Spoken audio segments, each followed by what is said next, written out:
Mobile پر ہوتی بیل نے اس کا دھیان اپنی جانب مبذول کروایا تھا۔ اس نے سو کرتے موبائل اٹھا کر دیکھا۔ دل یکدم تیزی سے دھڑکا تھا۔ سامنے صبح والے لڑکے کا نمبر تھا۔ آرزو نے کال کاٹنا چاہی تھی، لیکن پھر آنکھیں صاف کرتے کچھ سوچتے اس نے یس پریس کر کے کان کو موبائل لگا لیا۔ کون؟ وہ لب دبا کر بولی، ہائے ایسے مت بولے، ہمیں لگا تھا آپ نے مجھے یاد رکھا ہوگا، لیکن قصور آپ کا نہیں ہے، آپ کے حسن کا ہے۔ حسین لوگ کہاں اتنی نوازش کرتے ہیں، وہ بڑے نرم لہجے میں بولا۔ اس کی آواز بہت خوبصورت تھی۔ آرزو نے دل سے اعتراف کیا تھا۔ آپ فون کیوں کیا ہے؟ وہ ٹھہر کر بولی۔ اس کے گال خود بہت دہکنے لگی۔ اس نے دائیں ہاتھ دائیں گال پر رکھتے اپنی ہنسی دبانے کو دانتوں تلے لب دبا لیے تھے۔ اس کے گال کا گڑا نمودار ہوا تھا۔ حسین تڑ بنا گیا تھا۔ بتایا تو تھا، کیا بار بار سننا چاہتی ہیں آپ؟ دوسری جانب سے شوخ آواز ابھری۔ آرزو نے سر جھٹکا، موبائل ہاتھ کی مدد سے دور کرتے لبوں پر ہاتھ جمائے کہہ کر رکا، مجھے بات نہیں کرنی، وہ میری دوست ویسے ہی بول گئی تھی، پلیز مجھے کال مت کرتے۔ اس مرتبہ آرزو سخت لہجے میں بولی۔ کیوں؟ دوسری جانب سے اداسی سے آواز ابھری۔ بس میری مرضی، اب یہاں کال مت کرنا۔ آرزو نے رسانی سے کہتے کال کاٹ دی۔ عجیب سا احساس اسے اپنی لپیٹ میں لے رہا تھا۔ اپنی طرف اٹھتی کئی مردوں کی نظریں اس نے محسوس کی تھی، لیکن دھراب کی آواز میں عجیب سا سحر تھا۔ موبائل پر پھر سے کال آنے لگی تھی۔ آرزو نے جھنجھلا کر بغیر دیکھے موبائل کان سے لگایا۔ بولا نہ کال مت کرو، وہ غصے سے بولی تھی۔ کیا ہوا بیٹا جی، خیریت ہے؟ باپ کو ہی ڈانٹا جا رہی ہو؟ مصنوعی شکوہ موبائل کے سپیکر سے ابھرا۔ آرزو نے فون کان سے ہٹا کر دیکھا، ماتھے پر ہاتھ مارتے واپس لبوں پر زبان پھیرتے موبائل کان کو لگایا۔ بابا کیسے ہیں آپ؟ وہ محبت سے بولی تھی۔ چہرے پر مدھم مسکراہٹ چھا گئی۔ ٹھیک ہوں بابا کی جان، آپ کیسی ہیں؟ محبت بڑے انداز میں بولے۔ آرزو نے ایسے اسباب میں سر ہلایا جیسے وہ سامنے ہوں۔ آئی ریئلی مس یو بابا، آپ کو پتہ ہے دانیال نے کیا کیا میرے ساتھ؟ مجھے نوکرانی بنا دیا، مجھ سے اپنے سارے کپڑے دلوائے اور تو اور مجھے اسٹور میں بند کر دیا۔ آرزو میری بات سنے بیٹا، وہ معصومیت سے بولتے جا رہی تھی جب شہیر صاحب نے اسے ٹوکا۔ جی بابا۔ زمین کو تکتے وہ آہستہ آواز میں بولی جیسے اسے پتہ چل گیا ہو اس کے بابا کیا کہنے والے تھے۔ آغا جی ناراض ہیں آپ سے ہے نا؟ آپ نے انکار کیوں کیا؟ تو آخر وہی ہوا جس کا ڈر تھا۔ بات دبئی میں بیٹھے شہید صاحب تک بھی پہنچ چکی تھی۔ بابا میں معافی مانگ لوں گی آغا جی سے، لیکن مجھے دانیال سے شادی نہیں کرنی، وہ اداسی سے بولی تھی۔ میرے کہنے پر بھی نہیں بیٹا، وہ مان سے بولی۔ آرزو نے ضبط سے لب بینچ لیے تھے۔ ہمیشہ اس کے بابا نے اس کی ہر خواہش پوری کی تھی، اور اب ایک بات تھی جو وہ بڑے مان سے بول رہے تھے۔ آرزو عجیب کشمکش میں پڑ گئی تھی۔ بابا آپ ناراض ہو جائیں گے اگر میں نہ کہوں گی؟ وہ زمین کو گھوٹے زمین پر پاؤں کے انگوٹھے سے کچھ بناتے ہوئے بولی۔ ہاں شاید، وہ گہری سانس کا لے کر بولے۔ آرزو کی آنکھیں چھلک پڑی تھی۔ اس نے لبوں کو دبا کر سسکی روکی۔ دانیال تمہاری ہمیشہ حفاظت کرے گا آرزو بھی۔ ان کی بات مکمل بھی نہیں ہوئی تھی جب آرزو نے فون رکھ دیا۔ آنکھوں پر ایک ہاتھ رکھتے وہ رونے لگی تھی۔ اس کے آنسو پھسلتے گالوں پر بہنے لگے تھے۔ آہستہ آہستہ دن گزرنے لگے تھے۔ جیسے جیسے وقت گزر رہا تھا ماہا کی فکر بڑھتی جا رہی تھی۔ عجیب جان سولی پر لڑکی تھی، نہ کسی کو بتا سکتی تھی، نہ نکاح کر سکتی تھی۔ آرزو نے اس دن کے بعد اپنے بابا کا فون پک نہیں کیا۔ ہر کوئی اسے سمجھا کر تھک گیا، لیکن آرزو کی ضد تھی، اس نے نہیں مانا تھا، وہ نہیں مانی تھی۔ کل تمہارے بابا آ رہے ہیں؟ رخسار بیگم نے سرسی سی نظر اس پر ڈالتے کہا۔ اچھا، وہ تو پرسوں آنے والے تھے۔ وہ ماں کے ناراض چہرے کو دیکھتے بولی۔ ماہا کے نکاح میں شرکت کرنا چاہتے ہیں وہ؟ انہوں نے آرزو خان کو کینکیوں سے دیکھتے ہوئے کہا۔ آرزو لب بینچتے اسباب میں سر ہلا گئی۔ سب کی بے روحی آرزو کو اندر ہی اندر مار رہی تھی، لیکن وہ بھی ڈٹی رہی تھی۔ اس سے شادی نہیں کرنی تھی، سو وہ کسی صورت ہاں نہیں کرنے والی تھی۔ ماہا پھر تم تو یونیورسٹی نہیں جاؤ گی، میں کالج جا رہی ہوں، وہ اٹھتے ہوئے بولی۔ کسی نے بھی اس پر توجہ نہیں دی تھی، وہ کندھے اچکاتے باہر نکل گئی۔ ہان بابا گاڑی نکالے، وہ بولی تو ہان بابا نے اسباب میں سر ہلایا تھا۔ وہ گاڑی میں جا کر بیٹھ گئے۔ جب ہان بابا گاڑی سے اترے فرنٹ سیٹ پر دانیال آ کر خاموشی سے بیٹھ گیا۔ آرزو نے کتاب سے سر اٹھا کر چونک کر اسے دیکھا۔ ہان بابا آپ مجھے لے کر جا رہے ہیں تو جائے، ورنہ مجھے نہیں جانا۔ وہ گاڑی سے اتر گئی۔ دانیال نے لب بینچ لیے تھے۔ آرزو کو وہ کسی بھی قسم کی حماقت کرنے نہیں دینا چاہتا تھا، تبھی وہ خود اسے چھوڑنے جا رہا تھا، لیکن اس دن بیچ سڑک میں اس کا چھوڑ جانا وہ کہاں بھولی تھی۔ خاموشی سے گاڑی میں بیٹھو۔ وہ گاڑی سے باہر نکلتے فرنٹ ڈور زور سے بند کرتے بولا۔ آرزو نے تیکھی نظروں سے اسے دیکھا۔ کیوں آج آپ میرے بھائی بن گئے ہیں، یا باپ یا پھر نوکر؟ وہ آنکھوں میں غصہ بڑے بولی۔ دانیال صفیحہ نے مٹھیاں بھینچ لی تھی۔ گاڑی میں بیٹھو خاموشی سے، میں نہیں چاہتا تم ہماری عزت کا تماشا لگاؤ، وہ ڈکے چھپے انداز میں بولا۔ آرزو نے چونکتے اس کی بات پر اسے دیکھا۔ آخر کیا مطلب ہے اس بات کا؟ اور مجھے نہیں جانا آپ کے ساتھ؟ خان بابا چھوڑ کر آئیں گے تو میں چلی جاؤں گی، ورنہ ہرگز نہیں جانا مجھے، وہ طرح کا بولی تھی۔ پھر وہی روب جمانتا لہجہ دانیال کا، اسے ایک آنکھ نہیں بایا رہا تھا۔ ٹھیک ہے مت جاؤ، اندر جاؤ۔ پھر وہ جیبوں میں ہاتھ ڈالتے بولا۔ آرزو کا دل کیا اس کے سکون امیز چہرے کو نوچ ڈالے۔ میری مرضی، میں جہاں مرضی جاؤں، ذلیل انسان، وہ غصے میں کہتے۔ اندر کی جانب بڑھ گئی۔ دانیال پیچھے جبڑے بینچے تھے، وہ غصے میں کچھ بھی بول دیتی تھی۔ وہ تنے چہرے سمیت گاڑی میں بیٹھا اور آفس کے لیے نکل گیا تھا۔ صبح سے دوپہر ہو گئی اور اب آرزو کلس رہی تھی۔ ایک تو وہ دانیال صفیحہ کی وجہ سے اسے بے حد غصہ آ رہا تھا، دوسرا وہ دراب نام کا عذاب جان ہی نہیں چھوڑ رہا تھا۔ بار بار نمبر تبدیل کر کے آرزو کو کال کر دیتا اور پچھلے کچھ دنوں سے گھر میں لیٹر بھی بھیج رہا تھا۔ آرزو اب زچ آ گئی تھی۔ کیا مصیبت ہے تمہیں؟ دانیال کا غصہ شاید دراب پر نکلنے والا تھا۔ وہ غصے سے اکھڑے لہجے میں بولی۔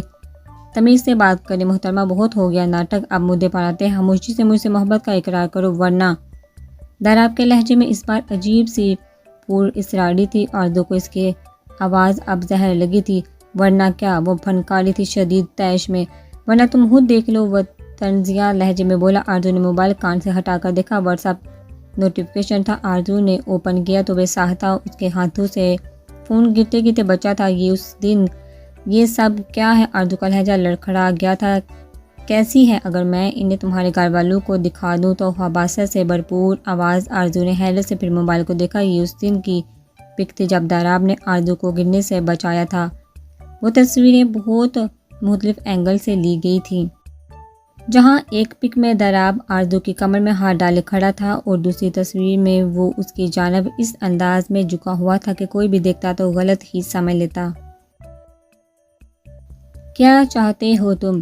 گھر والوں کو یاد کرتے آرزو کی آنکھیں نم ہوئی تھی۔ سب سے بڑھ کر دانیال کو یاد کرتے اس کی آنکھیں پھیل گئی۔ انسان ایسے بھی ہوتے ہیں، آرزو سوچ کر رہ گئی۔ وہ لڑکا جس کی آواز پر وہ اسے سرا رہی تھی، وہ ایسا نکلے گا آرزو نے سوچا بھی نہیں تھا۔ ابھی تو محبت کا اظہار، پھر 2 دن بعد ملاقات، وہ شوہی سے بولا۔ آرزو نے بے بسی سے موبائل کو دیکھا اور فون کھٹاک سے بند کر دیا تھا۔ وہ تو سمجھ رہی تھی دراب خان اچھا لڑکا ہے، اور مروہ نے بھی تو یہی کہا تھا، پھر ایسے کیسے سدا؟ شکر تھا کہ اس نے مروہ کی بات نہیں مانی تھی۔ آرزو خان جیسا لوگوں کو سوچتی تھی وہ ویسے نہیں تھے۔ ابھی تو ایسی بہت سی چیزیں تھیں جو اس پر آشکار ہونی باقی تھی۔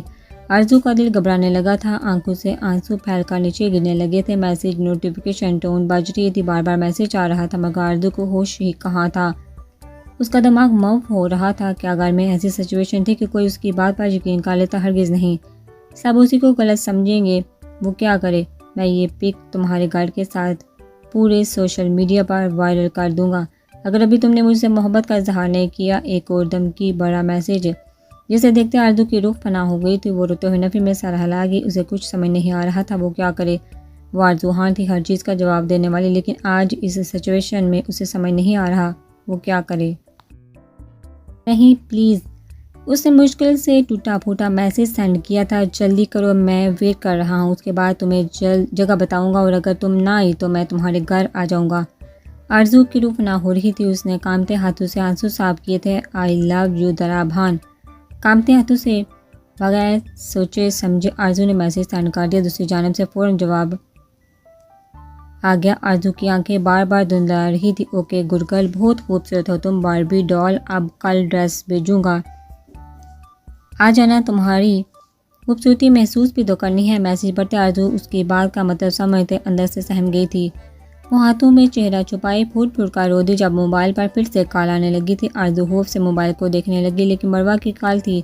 آرزو یار میں جلدی میں ہوں، بس اتنا کہنے کو کال کی ہے کہ پرسوں فزکس کا بہت اہم ٹیسٹ ہے، سر نے کہا ہے اس میں سے مارک کم آئے تو فائنل میں بھی کم ہی ہوں گے۔ مروہ نے بغیر اس کی بات سنے کال رکھ دی، جبکہ آرزو نے موبائل دور پھینک دیا تھا۔ وہ واپس سے رونے لگی تھی جب باہر سے کچھ آوازیں آنے لگی۔ آرزو نے آنسو صاف کیا، باہر کی جانب بھاگی۔ کیا ہوا ماہا؟ ماہا کو بے ہوش کمرے میں لے جاتے دیکھ وہ اس کی جانب لگی تھی۔ سب لوگ خاموشی سے کھڑے تھے۔ صفیہ بیگم کے ہاتھ پاؤں پھول گئے تھے۔ بیٹی کو اس حالت میں دیکھا تھوڑی دیر میں ہی ڈاکٹر آ گئے۔ ماہا کا بی پی بری طرح لو تھا۔ وہ کچھ میڈیسن دیتی واپس چلی گئی۔ آرزو نے ماہا کے مرجھا چہرے کو بغور دیکھا تھا۔ وہ اپنی فکر بھول گئی تھی۔